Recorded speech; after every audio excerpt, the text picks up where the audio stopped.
బంగాళాఖాతంలో అల్పపీడనం ఏర్పడుతుందని జూన్ 30 తేదీనే వాతావరణ శాఖ ప్రకటించింది. ముందుగానే 3వ తేదీ నుంచి అంటే జూలై 3 నుంచి 6వ తేదీ వరకు ఈ అల్పపీడనం ఏర్పడే అవకాశం ఉంటుంది.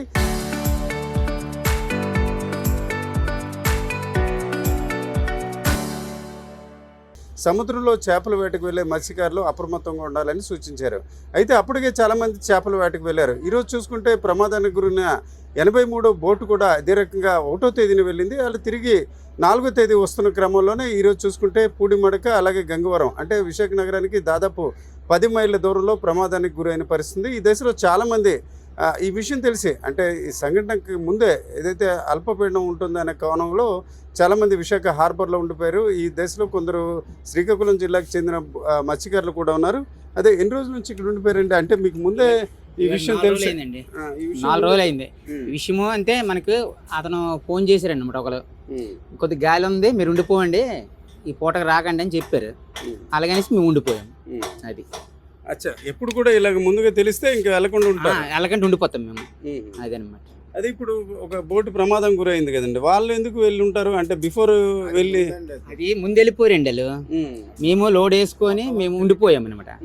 మేము లోడ్ వేసినప్పటికీ వాళ్ళు ఏటలో ఉన్నారనమాట. మాకన్నా ముందు ఉన్నారు అతను.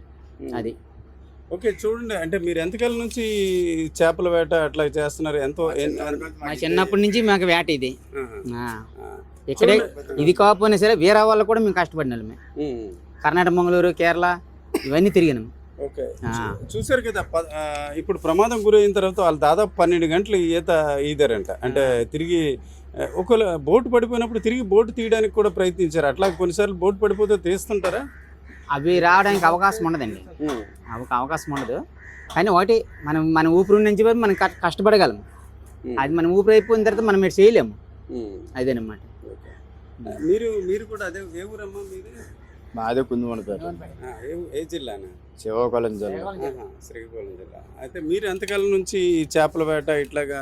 మా చిన్నప్పుడు కానీ మాకు ఇదే విరితే సముద్రంలో పోతే సముద్రంలో గంగమ్మ తల్లి మీదే మాకు ఆస్కారం, ఇంకెదే మాకు ఆస్కారం పెట్టలేదు. ఎంత మరి అందులోటే మరి 2 బోర్లు మునిగిపోవని అంటాను. మరి అల్లేడంటే ముందుకుంటూ వెళ్ళాలి. మరి ఐసాయిల్ అయినంత వరకు మేము రాము. అది అయిపోయిన తర్వాత మేము దగ్గరికి వస్తాము. అది ఏమైనా జరిగింది. ఓకే, ఎప్పుడైనా సముద్రంలో ఇట్లా తుఫాన్లో ఎప్పుడైనా చిక్కుకున్నారా? అలాంటప్పుడు ఏం చేశారండి? తుఫాన్లు గిఫాన్లు వస్తే వానలు తెలిసినప్పుడు మాకు ఫోన్ చేస్తాను.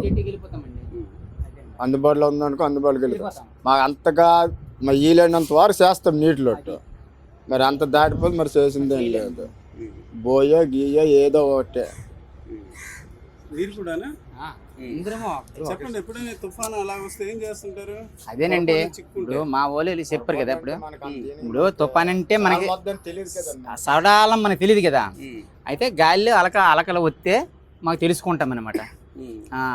ఇలాగ ఈవేళ తుఫాన్ ఉంది, ఈ గాలిలో ఉన్నాయి అని అలలు వస్తాయి అనమాట. అక్కడ తెల్లగా ఇరుగుతుంది. ఆ ఇరిగినమంటే మనం తెలుసుకుంటాం అనమాట. ఎక్కడో జట్టీలు ఉన్నా జట్టీతో వస్తాము, లేకపోతే యాంకర్ వేసుకుని జట్టిగానే వచ్చేస్తాము. అదేనమాట. అంత దగ్గర లేకపోతే ఏదో ఒడ్డుకి ఇచ్చేస్తాం.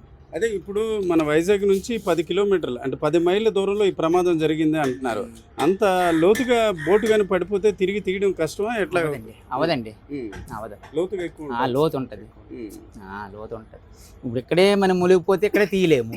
అలాగ పక్కన మునిగిపోయి అలాగే 3 సంవత్సరాలు పెట్టి అక్కడ ఉంది, ఇంతవరకు తీయలేకపోయాడు. అదేనమాట.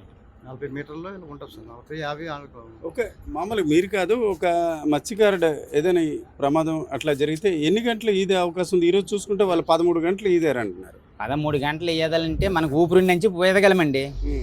ఊపిరి అయిపోయింది అనుకో మనం ఈదలేము. అదే మన శక్తిని వరకు మనం చేయగలం. ఏదైనా దొరికితే ఒక పూటల్లో అన్నదనగా అలుపుడు తీసుకొని ఈదుకొని చేయగలరు. 7 దొరకపోతే మాత్రం 2 నిమిషాలతో సార్ మనం అంత మరి చేసింది. మరి మా అయితే ఒక పావు గంట ఈదుకొని అంతగానే ఏది చెక్క దొరికిందో ఒక పూటల్లో కాపాడుతుంది. అది ఏదో ఇంకా దనాగన మీదనా తేలుకొనా కొంత మీద బోటు వస్తుంది ఏటు వస్తుంది అని అనేసి అంత కాకుండా దాటిపోతే మనం చేసింది లేదు. ఇది వాస్తవానికి చూసుకుంటే వాయు బంగాళాఖాతంలో అల్పపీడనం 3వ తేదీన ఏర్పడుతుందని ముందుగానే అంటే జూన్ 30 తేదీనే వాతావరణ శాఖ ప్రకటించింది. అయితే అప్పటికే కొన్ని బోట్లు వెళ్ళడం జరిగింది. ఆ క్రమంలో ఇప్పుడు తాజాగా ప్రమాదానికి గురైన బోటు సిబ్బంది కూడా అక్కడికి వెళ్ళారు. అయితే వాళ్ళు 4వ తేదీ మధ్యాహ్నానికి చేరుకునే క్రమంలో ఈ రకంగా ప్రమాదానికి గురైన పరిస్థితి. ఇప్పుడు మనం మాట్లాడిన వీరందరూ కూడా ముందుగానే సమాచారం తెలియడంతో గత 3 రోజులుగా విశాఖ హార్బర్లోనే ఉంటున్నారు.